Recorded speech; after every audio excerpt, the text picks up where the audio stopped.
the argument about getting our troops home, not for those reasons as much as we're going broke and we can't afford it anymore. The sooner we bring all our troops home, the better it will be for us.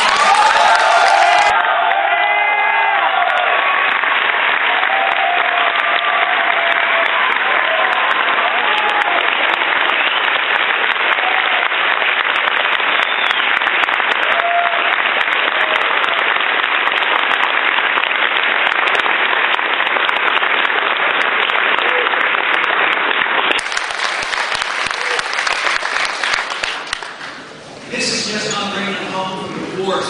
We're bringing them home from the leftovers from the old wars. Why are we in a war? Come home from Japan, come home from Korea, come home from Germany.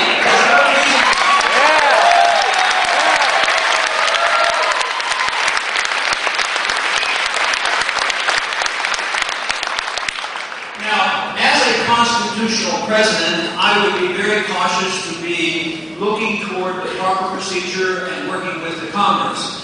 In the area of foreign policy and the movement of military troops, the president does have this authority. I don't even have to ask permission to move the troops around. There are no declared wars. So if we are able to achieve this victory, we can immediately bring the troops home. Instead of building more and more bases overseas like we're doing now, we have 900 bases. We're building more of these drone bases, just aggravating the people of the world. I would say bring the troops home, open up some of those bases that they closed in the 1990s. They closed bases in the 1990s, and at the same time they were building bases in Saudi Arabia, causing more trouble. So it's really time at least to get those troops home immediately. Let them spend the money here at home for a while. That would be...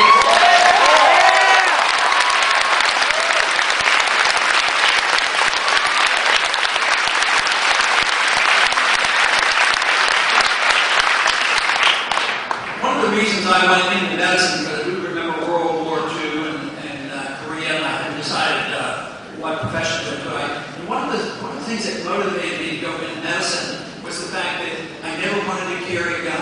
I never wanted to shoot anybody. And I thought, well, I'll probably get drafted someday, and I'm certainly not going to play that game in war.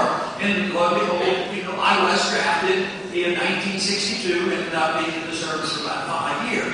But the military ground, if you think that, it's still on the books. You still have to register. It's always the assumption there that position taken to make sure that the government knows that they own you and they'll take you and put you in the military when they want to. So in a free society, you not only don't have registration, but you never have a military ground either.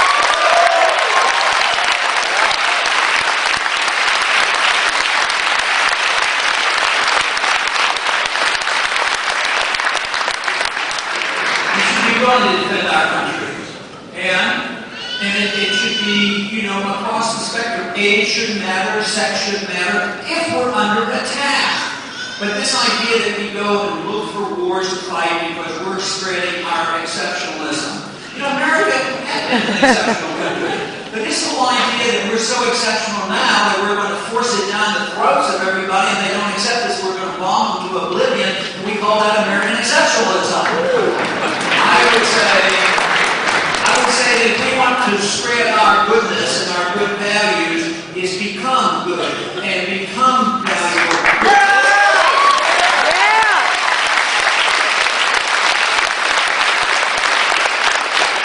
Before we preach to others and enforce laws or try to enforce laws in other countries about practicing civil liberties, make sure everybody in this country is protected from our government's interfering with our civil liberties. That's what we need to protect.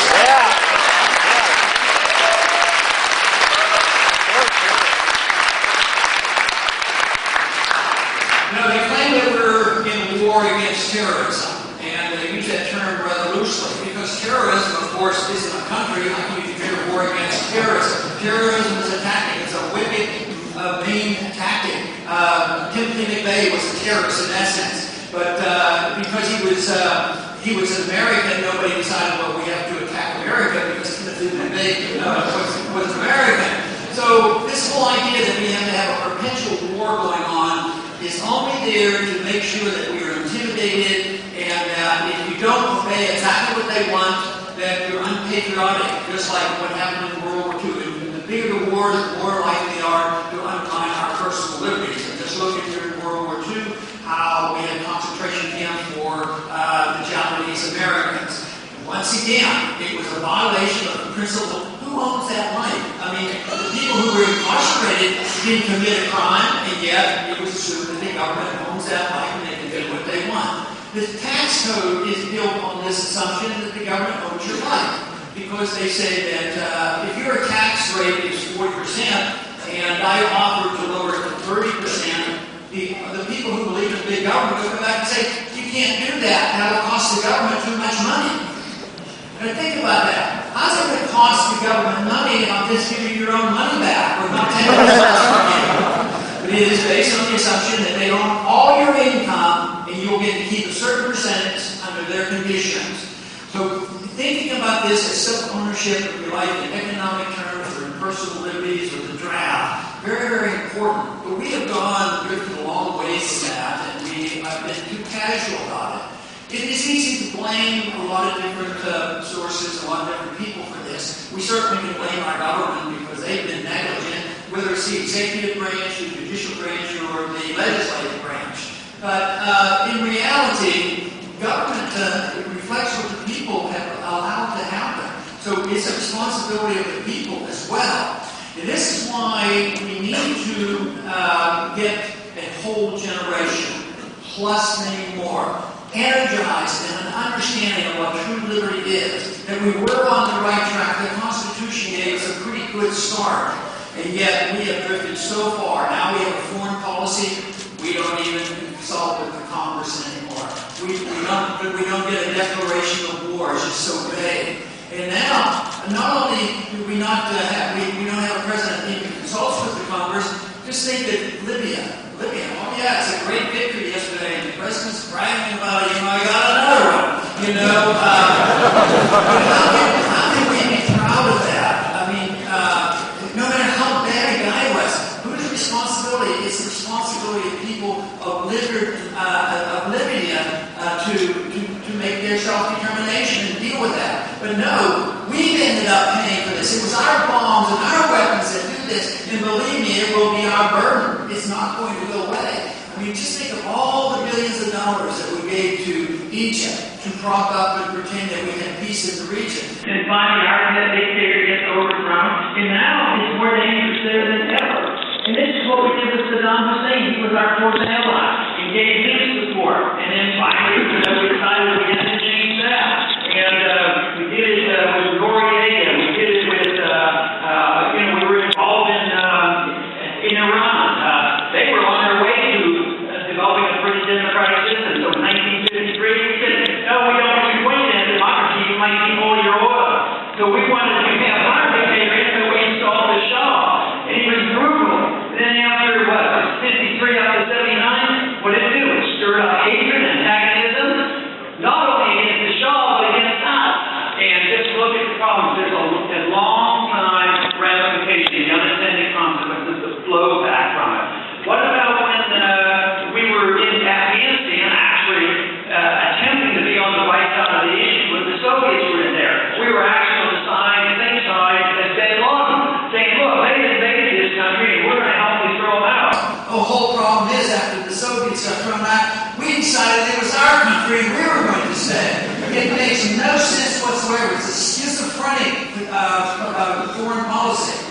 I've always said that we have only two options.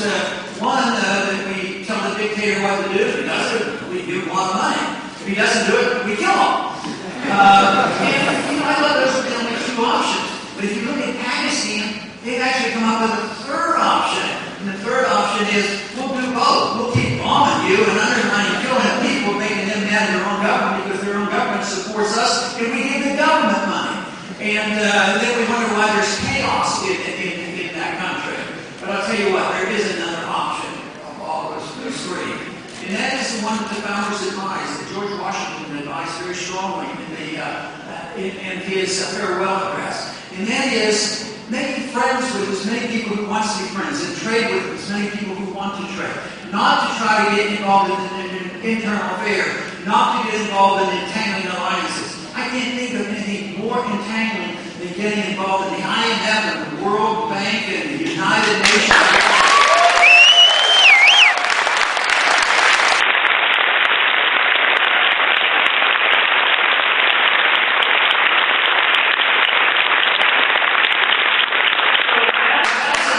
Over these many decades of us slipping into the undeclared war, it's actually getting worse because we went into Libya and now Uganda with no consultation with the Congress and saying, this is the problem we have, and try to make the argument that it's for national security. None of that. It's just totally ignoring the people and the Congress in going and getting the permission from the United Nations and the troops going in and the money going in under NATO. This is a major step toward world government.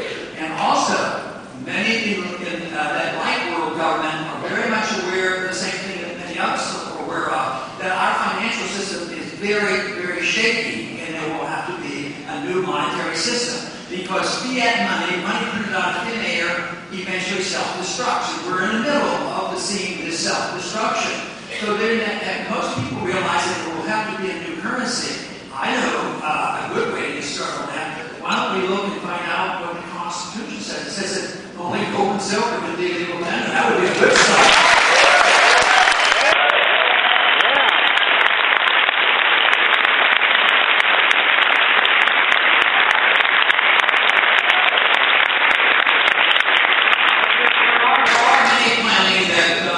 Reforms will come, there will be a new currency, it will be a paper money, usually tied to gold, but it will be run by the United Nations.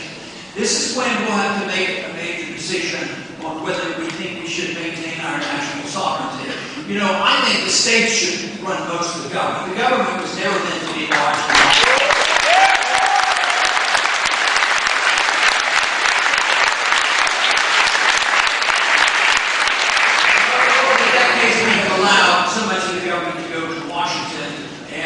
Shifting even into international government. But once again, we have to decide where our rights come, where our national sovereignty comes, where our personal liberties come from, and decide what we want from our federal government. The founders, literally, the colonists asked the question, what should the role of government be? And they didn't like the role of the king.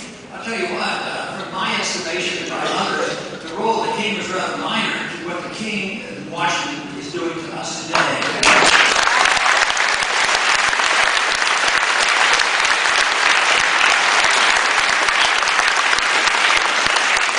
There's no doubt this government could not be this big if we had not allowed the control of money to get out of the hands of the marketplace and out of the hands of something of real value.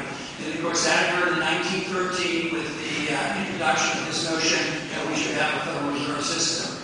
They do a lot of mischief, and the very first thing that we should be demanding, which I've been demanding for years, we got a partial of it done. That is, they need a full-fledged audit to find out exactly who their players are.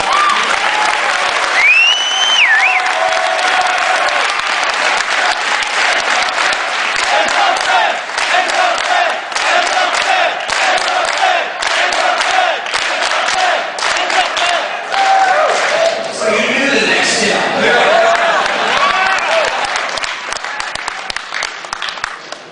The Fed will be ended.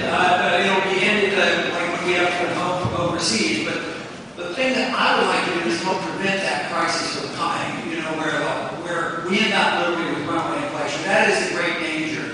The destruction of the dollar, the abandonment of the dollar, and a rapid transition into inflation. And since there's no foundation to our monetary system or economic system, that could happen rather rapidly any time. Right now, we're getting our grade. They're still taking our dollars and the bubble, the bond bubble, and the dollar bubble is still building, but it should not reassure anybody, and it isn't, because the world is in flux. All you have to do is look at the news. You don't have to go to Greece to find out the unhappiness and how disgruntled people are. All you have to do is go to a few of our cities. So people are becoming very much aware of a serious problem. The big question is, what are we going to replace it with?